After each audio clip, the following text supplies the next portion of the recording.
Olá pessoal, na aula de hoje daremos continuidade ao nosso assunto sobre introdução à linguagem Java e começaremos esta aula vendo como que nós criamos comentários nesta linguagem. Ou seja, um comentário nada mais é do que um trecho incluído dentro de um programa para descrever alguma coisa. E um detalhe importante a respeito dos comentários é que eles não modificam o funcionamento do programa. Isso significa dizer que eles simplesmente são ignorados pelo compilador no instante que nós mandamos executar o nosso código.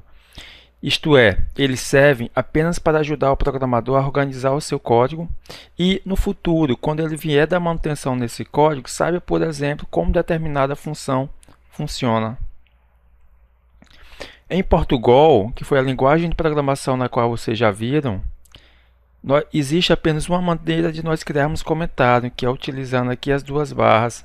Desta forma, o comentário pode ser criado, tal como vocês podem visualizarem aqui. Isto é claro, utilizando a linguagem Portugal. E esse tipo de comentário é o que nós chamamos de comentário por linha. Isto é, que ao colocar as duas barras aqui na frente, eu só vou conseguir comentar tudo que estiver nessa minha linha aqui. O que estiver abaixo, caso não tenha duas barras, o compilador não vai entender como comentário. Já na linguagem Java, nós podemos criar comentários de duas formas. Nós podemos criar o comentário por linha ou comentário por bloco. A maneira como nós criamos comentário por linha na linguagem Java é exatamente igual à mesma forma como criamos comentários na linguagem Portugal. Isto é, para tanto, basta com que utilizemos aqui as duas barras, tal como vocês podem visualizarem aqui. Já para criarmos um comentário por bloco, nós utilizamos uma sintaxe um pouco diferente. Isto é, a sintaxe adotada é a seguinte que vocês podem ver aqui. Primeiramente, colocamos aqui barra asterisco para indicar o início do corpo do nosso comentário. E para finalizar esse comentário, colocamos asterisco barra. Isto é, tudo que estiver aqui dentro, tá bom, desses meus dois comandos será entendido como comentário e, consequentemente, será ignorado pelo compilador no instante que mandarmos executar o nosso código. Então, aqui temos um exemplo prático de como podemos criar um comentário por linha e como podemos criar um comentário por bloco. Aqui nós temos o exemplo de um comentário por linha e aqui abaixo nós temos o exemplo de um comentário por bloco. Então, vamos conhecer agora os tipos de dados existentes na linguagem Java. Então, além dos dados primitivos, que é o que nós veremos agora, tudo que não for um dado primitivo é tratado pela linguagem Java como um objeto. No entanto, não iremos adentrar em detalhes sobre objetos, pois vocês terão uma disciplina no futuro na qual falará exclusivamente sobre isso. Então, na linguagem Java, existem aí 4 possíveis tipos de dados que nós podemos estar utilizando para representar dados do tipo inteiro, que no caso são o byte, o short, o int e o long, tá bem?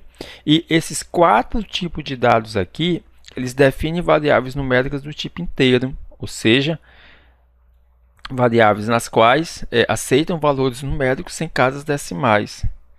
Já para valores reais, a linguagem Java tem 2 tipos de dado, que é o float e o double, que esses 2 tipos basicamente definem variáveis numéricas com ponto flutuante, ou seja, valores decimais com casas decimais.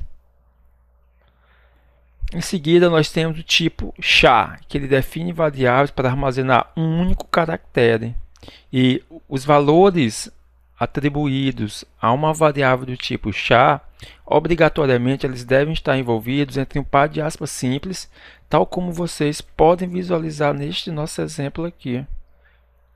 E também, na linguagem Java, temos o tipo booleano, que ele define variáveis do tipo boolean, ou seja, variáveis nas quais suporta apenas valor verdadeiro ou falso, onde nós utilizamos o true para indicar que o valor é verdadeiro e o false para indicar que o valor é falso. Então, como vocês puderam ver e como foi apresentado, a linguagem Java existe aí 4 tipos de dados para representar dados numéricos inteiros e 2 tipos de dados para representar valores numéricos com casas decimais. E esses tipos de dados eles possuem uma diferença entre eles, isto é, cada tipo de dado ele tem um tamanho diferente e, por consequência, o seu alcance também. Em outras palavras, isso quer dizer o seguinte, que uma variável do tipo byte só suporta um valor no intervalo de menos 128 a 127. Uma variável do tipo short suporta apenas valores dentro desse intervalo aqui. O mesmo para variáveis do tipo int.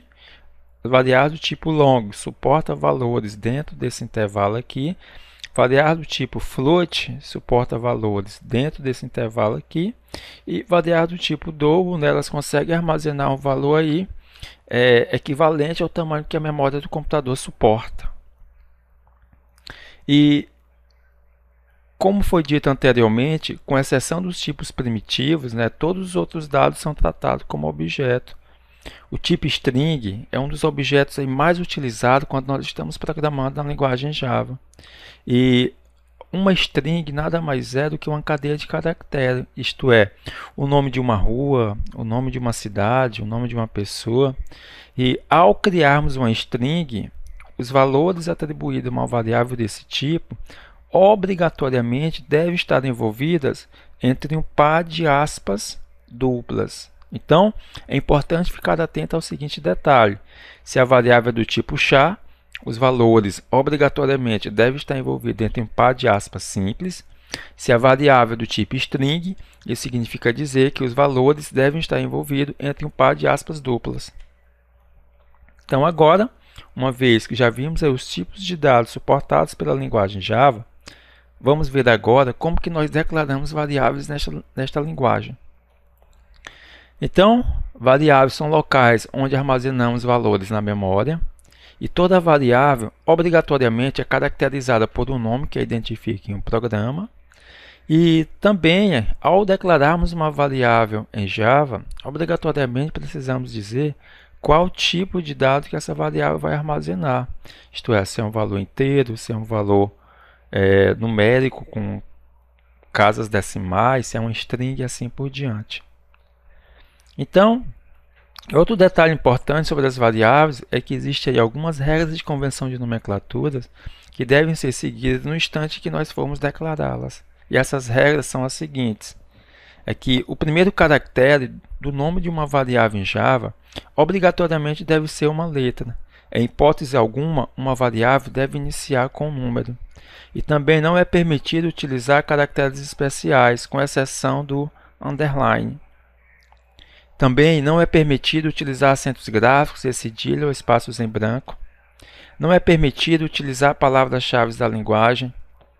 Caso o nome seja composto, isto é, formado por mais de uma palavra, então a primeira letra de cada palavra deve ser em maiúsculo, isto a partir da segunda palavra. Também existe um tipo de variável especial na linguagem Java que nós chamamos de constante. E ao declararmos uma constante, obrigatoriamente o seu nome deve ser escrito com todas as letras em maiúsculo. E caso o nome da nossa constante seja formado por mais de uma palavra, nós utilizamos o underline para separar esses nomes. E aqui abaixo nós temos alguns exemplos de como nós podemos estar nomeando as nossas constantes. Aqui observe que eu tenho aqui, por exemplo, uma constante chamada tamanho, com todas as letras em maiúsculo. E aqui eu tenho uma outra constante chamada para executar. Observe que essa constante é formada por duas palavras e nós utilizamos aqui o underline para interligar essas duas palavras. E ao declararmos uma variável em Java, ou uma constante, devemos seguir o seguinte. Primeiro, eu preciso declarar qual tipo de dados que essa minha variável vai armazenar. Eu também posso declarar mais de uma variável na mesma linha e com tipos diferentes, desde que, ao declarar uma variável, eu coloco aqui um ponto em vírgula para indicar ao compilador do Java que essa minha instrução é finalizada aqui. E aqui em seguida eu poderia estar declarando uma outra variável. Já se eu tiver mais de uma variável do mesmo tipo, eu posso fazer da seguinte maneira. Eu digo aqui qual tipo de dado dessa minha variável e depois vou declarando aqui as minhas variáveis, separando uma outra através de uma vírgula. E lembrando que ao final de cada instrução, obrigatoriamente nós precisamos colocar aqui um ponto e vírgula. E aqui, é claro, temos um exemplo, tá bom, de como nós podemos estar declarando essas nossas variáveis. No caso aqui eu tenho uma variável do tipo int, aqui eu tenho uma variável do tipo string.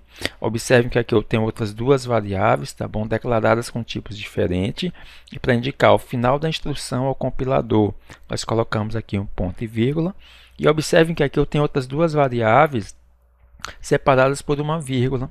Então isso significa dizer que essas variáveis ambas serão do tipo int. Então, lembrando e reforçando, sempre que criamos uma variável constante, devemos declarar primeiro o seu tipo. Então, vamos conhecer agora os comandos de saída da linguagem Java. Então, a linguagem Java, ela basicamente possui aí três comandos de saída, que é o comando print, o comando println e o comando printf. Então, vamos conhecer a diferença entre cada um desses comandos. O comando print, ele gera uma saída textual sem criar uma nova linha, deixando o seu cursor na mesma linha. Em outras palavras, isso quer dizer o seguinte: se eu fosse mandar imprimir essas minhas duas linhas aqui, então a saída seria equivalente ao que vocês podem ver aqui. Isto é, apesar de cada palavra estar em um comando print diferente, ambas seriam impressas na mesma linha, uma vez que o nosso comando print ele não realiza a quebra de uma linha. Já o comando println, ele se diferencia do comando print pela seguinte razão, porque ele gera uma quebra de linha. E o ln, que vocês podem ver aqui, ele justamente faz isso, ele cria uma nova linha. Isto é, se nós mandássemos imprimir essas nossas duas linhas aqui utilizando println, a saída seria equivalente ao que vocês podem visualizar aqui. Isto é, cada palavra seria impressa em uma linha diferente. E também nós podemos realizar a concatenação de strings em Java. Para tanto, basta que nós utilizemos o operador mais. Desta forma, se nós mandássemos imprimir uma saída tal como vocês podem visualizar aqui, então a saída seria o seguinte: João mais Zinho.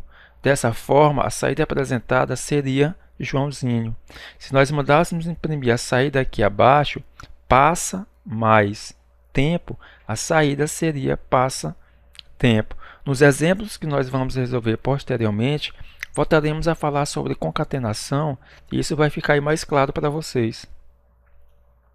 Em seguida, nós temos o comando printf, onde a letra F no final da palavra print significa formatted, ou seja, que eu posso imprimir uma saída formatada. E o printf é um método que permite a formatação da saída através de especificadores de formato, tal como acontece lá na linguagem C. Em outras palavras, isso quer dizer o seguinte, que eu preciso indicar ao compilador qual tipo de saída que eu vou imprimir. E esses marcadores, tá bom? Nós que especificam o tipo de saída, eles iniciam sempre com uma porcentagem. Desta forma, se nós formos imprimir um valor numérico inteiro, iremos utilizar a porcentagem D. Se formos imprimir um valor do tipo float, iremos utilizar a porcentagem F. Para valores do tipo double, porcentagem 2F. Para valores booleano, porcentagem B. Para valores do tipo char, porcentagem C. E para valores do tipo string, porcentagem S. Desta forma, a nossa impressão dos nossos valores poderiam ser como vocês podem visualizar aqui, onde o /n aqui nada mais é para realizar a quebra de uma linha. Então isso quer dizer o seguinte, que o primeiro valor que eu vou imprimir aqui vai ser uma string, depois eu vou fazer uma quebra de uma linha, e depois aqui eu vou ter novamente uma porcentagem S para indicar que eu vou imprimir uma outra string. Se eu for imprimir um valor inteiro, então eu utilizo porcentagem D. Se eu for imprimir um valor com casa flutuante, eu utilizo aqui o porcentagem F. Então, a nossa aula é isso. E quaisquer dúvidas vocês podem estar tirando com os tutores presenciais. Um forte abraço e até a próxima!